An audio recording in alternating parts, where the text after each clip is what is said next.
إسهاماً منها في دعم القطاع الزراعي للبلد، وفرت مجموعة مشاتل الكفيل كميات كبيرة من شتلات الأشجار المثمرة للفلاحين والمواطنين، وذلك تزامناً مع موسم زراعتها، وهي من النوعيات والأصناف الجيدة التي تلائم الأرض والبيئة العراقية.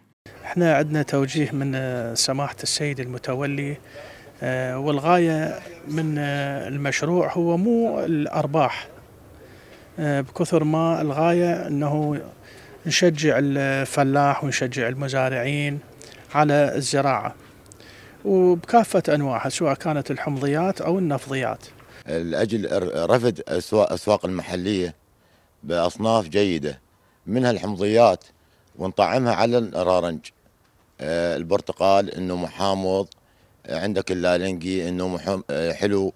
هاي الأصناف بدأت تنقرض خصوصا في محافظة كربلاء وباقي المناطق والمحافظات العراق.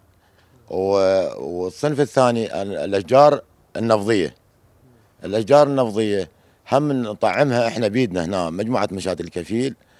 شتلات الأشجار تم تكثيرها داخل أديم المشتل، واختيرت بعناية فائقة بدءاً من مصدرها وصولاً إلى شتلها وإكثارها ومتابعتها من حيث الأسمدة ومكافحة الآفات والأمراض التي تصيبها، لتصبح جاهزة لزراعتها في التربة.